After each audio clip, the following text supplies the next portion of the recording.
Movie की शुरुआत एक लड़की को दिखाते हुए होती है जो नर्स थी और अपना काम पूरा करने के बाद अपने घर की तरफ जा रही थी। वो जब लिफ्ट में गई अपने फ्लैट में जाने के लिए तो एक हेलमेट पहना हुआ आदमी भी लिफ्ट में आ जाता है। लिफ्ट जैसे ही तीसरे फ्लोर पर रुकी दोनों ही यहाँ उतर गए। तभी नर्स अपने फ्लैट में और वो आदमी उसके साइड वाले फ्लैट में चला जाता है। अंदर आने के बाद नर्स अपनी दोस्त से बात करने लगी। वो उसे बता रही थी कि मेरा पड़ोसी मुझ पर नजर रखता है। बात करते करते नर्स का ध्यान सामने गया जहाँ एक शर्ट पड़ी थी जो कि उसकी नहीं थी। उसे शक था कि यह जरूर उस पड़ोस वाले आदमी ने रखी है, इसलिए वो गुस्से में उसके कमरे के बाहर जाकर चिल्लाने लगती है कि मुझे यकीन है कि मेरे जाने के बाद तुम मेरे फ्लैट पर आते हो। मैंने इस वजह से अपने फ्लैट में कैमरा भी लगवाया हुआ है। तुम देखना, मैं पुलिस को कॉल करके बुला रही हूँ। अब शायद यहाँ पर नर्स ने सच में कैमरा लगवाया हुआ था, पर उसने अभी तक कैमरा की रिकॉर्डिंग चेक नहीं की थी। उस पर चिल्लाने के बाद जब नर्स अपने फ्लैट में आई तो उसके दरवाजा को कोई खटखटाता है। वो जब चेक करने बाहर गई तो कुछ दूर से आवाजें आ रही थी। तभी नर्स भूल से अपने फ्लैट का दरवाजा खुला ही छोड़ आती है। वहाँ उसे छोटी बच्ची मिली। नर्स कहती है कि बेटा इतनी रात को यहाँ क्या कर रही हो, जाओ चले जाओ अभी। जिसके बाद नर्स वापस अपने घर आ गई। वह कैमरा की रिकॉर्डिंग चेक कर ही रही थी कि तभी उसे अपने पीछे किसी का होने का एहसास हुआ। उसने पीछे मुड़कर देखा तो वहाँ वो ही हेलमेट वाला आदमी खड़ा हुआ था। नर्स को देखते ही उसने अपने बैग से एक रॉड निकाला जिस पर खून लगा हुआ था। उसे देखकर नर्स बहुत डर गई। अब वो अपनी जगह से उठी और वहाँ से भागने की कोशिश करने लगी, लेकिन एकदम से उस हेलमेट वाले आदमी ने उसके सर पर रॉड दे मारा जिससे वो बेहोश होकर नीचे गिर जाती है। वो आदमी उस रॉड से उस पर इतनी बार बार करता है कि जब तक वह मर नहीं जाती। अब सीन एक फैमिली पर शिफ्ट होता है जिसमें किम, उसकी पत्नी और दो बच्चे थे, एक लड़का और एक लड़की। किम को एक बीमारी थी कि उनको हल्की सी गंदगी से एलर्जी हो जाती थी, यानी गंदगी और धूल उसे जरा भी पसंद नहीं थी। अब किम के पास एक कॉल आती है और उसे बताया जा रहा था कि काफी दिनों से आपका सौतेला भाई लापता है। जिस आदमी ने किम को कॉल की थी वो उसे बताता है कि जिस बिल्डिंग में आपका भाई रहता है मैं वहाँ का केयर टेकर हूँ। अब आप आए और अपने भाई का सामान ले जाएं। अगले ही दिन किम उस बिल्डिंग में पहुंच जाता है। अब ये बिल्डिंग वही थी जिसे हमने शुरुआत में देखा था। अपनी पत्नी और बच्चों को बाहर छोड़कर अपने भाई के फ्लैट में अंदर जाता है अपने भाई का सामान लेने, जहाँ उसे अपने भाई के सामान से हटकर और भी सामान मिलता है जैसे किसी औरत और बच्चों के कपड़े, जूते और दो टूथब्रश। ये देखकर किम को कुछ अजीब लगा, इसलिए वो केयर टेकर को कॉल करके पूछता है कि मेरे भाई के साथ यहाँ कोई और भी रहा करता था क्योंकि उसके फ्लैट में मुझे इस तरह का सामान मिला है। तब केयर टेकर बताता है कि नहीं, कोई भी नहीं, बल्कि वो तो अकेला रहा करता था। अब यह जानकारी हासिल करने के आसपास के फ्लैट में जाता है जहाँ एक अजीब चीज नोटिस करता है कि हर किसी के बैल के पास अजीब तरह के निशान बने हुए हैं। इस बारे में लोगों से बात करके उसे पता चलता है कि ये निशान किसी के लिए नहीं बनाया गया है। ये निशान दरअसल घर में कौन कौन रहता है इस बारे में बनाए गए हैं, यानी कितने आदमी हैं, कितनी औरत और कितने बच्चे हैं। उसके भाई के फ्लैट के बाहर भी ऐसा ही निशान बना हुआ था। बाहर गाड़ी में जब किम की फैमिली बैठी हुई थी तो एक दुकान पर गेम देखकर बच्चे गेम खेलने की जिद करते हैं। अब ये नई जगह थी तो उनकी मोम मना कर रही थी, लेकिन जब बच्चे नहीं मानते तो वो उन्हें जाने देती है और खुद अपनी मोम से कॉल पर बात करने लग जाती है। अब कॉल काटने के बाद जब उसने बाहर देखा तो बच्चे गायब हो चुके थे। वो बहुत घबरा जाती है और बाहर आकर हर जगह अपने बच्चों को ढूंढने लगती है। उन्हें ढूंढते हुए जब वो अपनी गाड़ी के पास आती है तो देखती है कि बच्चे एक पागल आदमी के साथ उनकी ही गाड़ी में बंद हैं। वो गुस्से में उस आदमी से गाड़ी से बाहर आने को कह रही थी, लेकिन वो तो उससे बहस करने लगा। उसे परेशान देखकर एक पड़ोस वाली औरत यहाँ आई जिसका नाम जूही था और वो उसके साथ मिलकर उस पागल आदमी को गाड़ी से भगा देती है। इतनी ही देर में किम यहाँ भी आ चुका था। जब वो देखता है कि इस औरत ने मेरी फैमिली को बचाया है तो उसका शुक्रिया अदा करता है। अब जूही फैमिली को अपने फ्लैट में लेकर जाती है और इन्हें कॉफी पिलाती है और किम से पूछती है कि आप तो पैसे वाले बड़ी फैमिली से लगते हो, तो यहाँ इस घटिया जगह पर क्या करने आए हो। तो किम बताता है कि इस बिल्डिंग की फ्लैट में मेरा भाई रहता है। अब किम के भाई का नाम सुनकर जूही इनके साथ एक अजीब सा बर्ताव करने लगती है और जबरदस्ती इनको घर से बाहर निकालने लगती है। हालांकि किम बात करने की कोशिश भी करता है, क्या हुआ, कोई मामला है, अचानक आप हमसे ऐसा बर्ताव क्यों करने लगी। तब वो बस इतना ही कहती है कि आप अपने भाई को समझाएं कि वो मुझ पर और मेरी बेटी पर नजर रखता है, हमें बहुत परेशान करता है। अपने भाई के बारे में इस तरह की बातें सुनकर किम फैसला करता है कि मैं कुछ दिन अपने भाई के फ्लैट में ही रहूंगा ताकि सच्चाई जान सकूं। वो अपने बच्चों को अपनी वाइफ के साथ घर भेज देता है। कुछ देर बाद हम उसे अपने भाई के फ्लैट के वॉशरूम में देखते हैं। अचानक ही उसे अजीब सी आवाज आई। वो जब चेक करने बाहर आया तो वहाँ कोई भी नहीं था। उसे अजीब लगा। कॉल करने के लिए जैसे ही वो अपना कोड चेक करने लगा तो देखता है कि मोबाइल वहाँ से गायब है। वो सोचता है कि मेन दरवाजा तो लॉक है, तो अंदर कौन कहाँ से आया होगा जिसने मेरा मोबाइल चुरा लिया। इस सोच के साथ वो पूरे फ्लैट को चेक करने लगा, जहाँ तभी उसे एक खुफिया रास्ता मिल जाता है। उस रास्ते में जब वो गया गया तो नर्स के फ्लैट में आ जाता है, जिससे हम समझ पाए कि नर्स जिस पड़ोसी की बात कह रही थी कि उसे परेशान करता था वो और कोई नहीं बल्कि किम का भाई ही था। और उसका शक सही था कि मेरे जाने के बाद वो पड़ोसी वहां आ जाता था। अब किम की वाइफ अपने बेटे को स्कूल से घर वापस लेकर जा रही थी। जब वो पार्किंग एरिया में थी तो सामने वो हेलमेट वाला आदमी भी खड़ा हुआ था। फिर वो जैसे ही लिफ्ट में गई वो हेलमेट पहना आदमी उसके साथ लिफ्ट में चढ़ गया। अब जैसे ही किम की वाइफ एक फ्लैट पर उतरी तो वह हेलमेट वाला आदमी नोटिस कर लेता है और इस तरह उसने देख लिया था कि वो किस फ्लैट में रहती है। अब किम की वाइफ को एक पार्सल आया था जिसे लेने को बिल्डिंग के बाहर आई और जब बच्चे घर में अकेले थे तो हेलमेट वाला आदमी उनके दरवाजे पर आकर दस्तक देने लगता है। किम की वाइफ जब पार्सल खोलती है तो वो बिल्कुल खाली था। तो बच्चे उसे कॉल करके बताते हैं कि दरवाजे के बाहर कोई है और कब से दस्तक दे रहा है। उनकी मॉम समझाती है कि बेटा मैं आ ही रही हूँ, दरवाजा बिल्कुल भी मत खोलना। हेलमेट वाला इंसान दरवाजे पर बने छोटे से सुराख में से अंदर हाथ डालता है और लॉक खोलकर अंदर घुसने की कोशिश करता है लेकिन नाकाम रह जाता है भागते हुए। तभी किम की वाइफ भी वापस अपने फ्लैट में आ जाती है। उसने जैसे ही दरवाजा खोला ऊपर वाले फ्लैट से आता हुआ हेलमेट वाला आदमी उसे देख लेता है और जबरदस्ती उनके घर में घुसने की कोशिश कर रहा था। लेकिन जैसे तैसे करके किम की वाइफ उसे बाहर ही उसे रोके रखती है और मदद के लिए भी जोर जोर से चिल्लाने लगती है। उसकी आवाज सुनकर सामने वाले फ्लैट में से एक आदमी बाहर निकल कर आया जो देखकर हेलमेट वाला आदमी वहां से भाग जाता है। इस बारे में वो तुरंत किम को बताती है, वो भी आ गया और जब पुलिस यहाँ आई तो बिल्डिंग के कैमरे को चेक किया गया जिससे पता चला कि वो हेलमेट वाला आदमी केवल किम की वाइफ का ही पीछा कर रहा था और किसी को तो उसने देखा तक नहीं। ये जानकर उनको हैरानी हुई और उसने पुलिस को कहा कि अगर ऐसा है तो वो हेलमेट वाला इंसान मेरा सौतेला भाई है। इसके बाद किम अपने वकील के पास गया और इनकी बातों से पता चला कि वो सौतेले भाई कैसे थे। दरअसल उसके सौतेले भाई के माता पिता ने किम को गोद लिया था। हैरान करने वाली बात ये थी कि उन्होंने अपने बेटे के बजाय अपनी सारी जायदाद अपने सौतेले बेटे किम के नाम कर दी थी, जबकि उसके सौतेले भाई को कुछ नहीं मिला। हालांकि वो अपने मॉम डैड का असली बेटा था। अब उसके डैड ने ऐसा इसलिए किया क्योंकि जब किम और उसका सौतेले भाई छोटे थे तो उसके भाई पर ये इल्जाम लगा था कि उसने एक लड़की के साथ बुरा सलूक किया। अब यहाँ किम जानता था कि मेरा भाई बेकसूर है, लेकिन फिर भी वो झूठ बोल देता है कि हाँ इसके ऊपर जो इल्जाम लगा है वो सच है। सच में इसने उस लड़की के साथ बुरा सलूक किया था। अब किम ने ऐसा इसलिए किया क्योंकि उसके सौतेले भाई को एक बीमारी थी जिस वजह से उसके शरीर पर लाल निशान बन जाया करते थे। अब इसका कारण ये था कि किम को ये गंदगी और इस तरह की चीजें पसंद नहीं थी, इसलिए वह अपने भाई को पसंद नहीं करता था और उसने झूठ बोला और बस तभी से उसके डैड उस पर गुस्सा रहने लगे। उन्होंने उसे घर से भी निकाल दिया था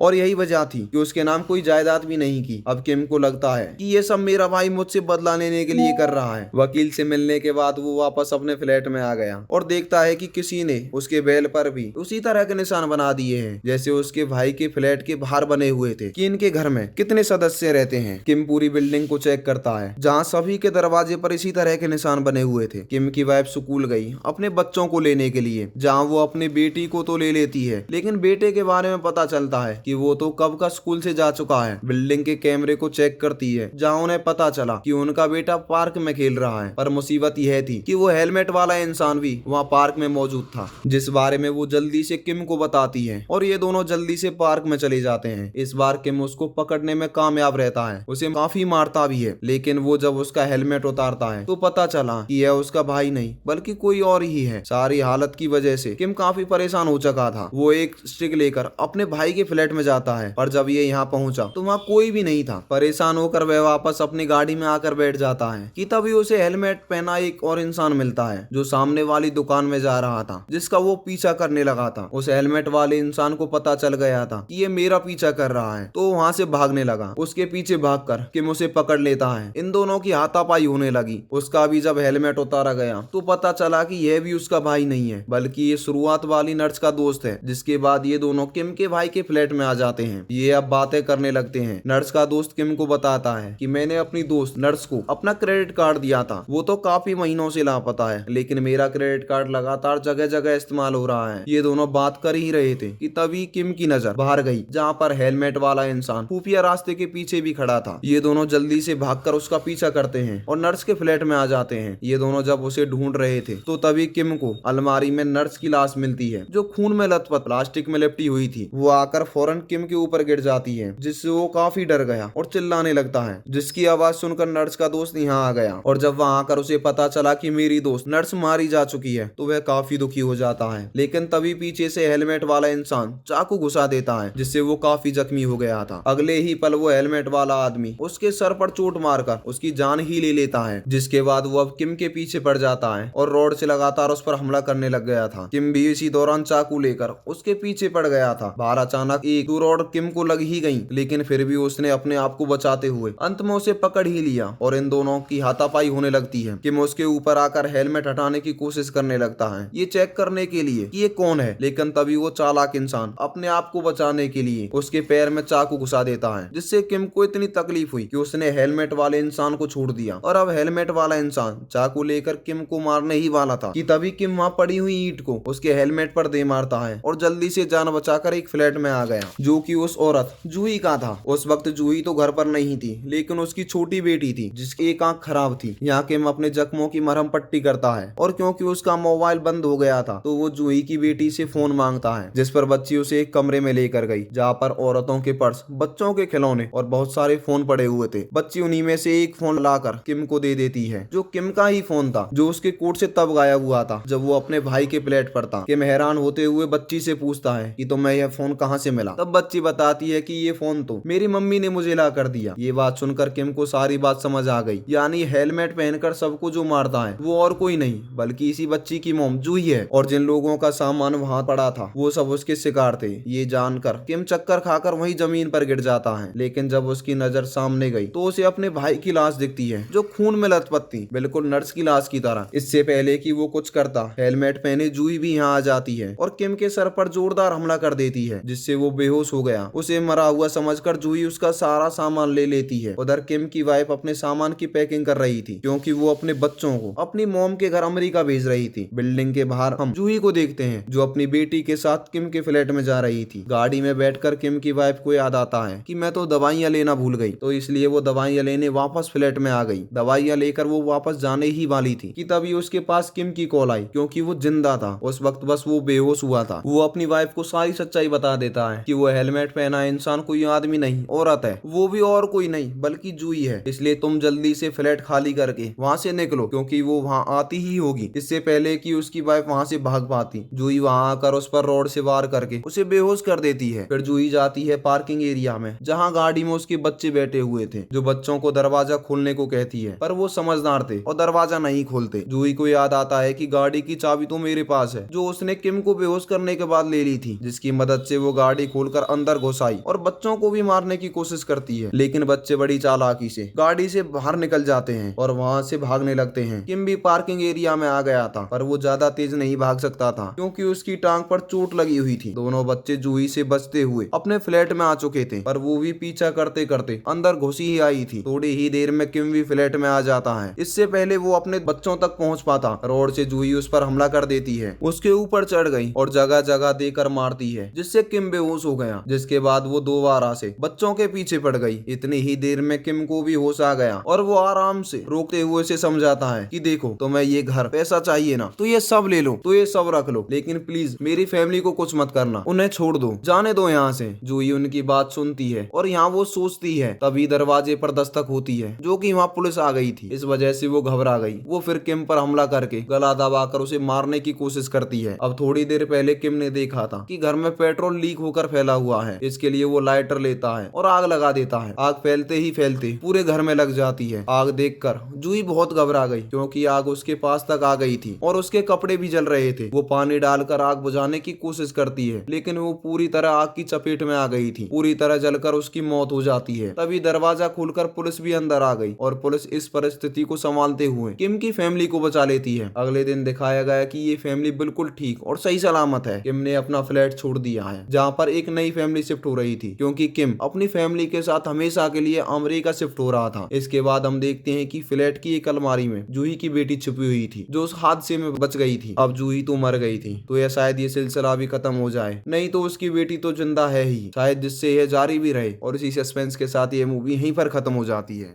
तो दोस्तों, आपको वीडियो कैसी लगी? अगर वीडियो आपकी अच्छी लगी हो तो हमारी वीडियो को लाइक, शेयर और चैनल को सब्सक्राइब जरूर करें।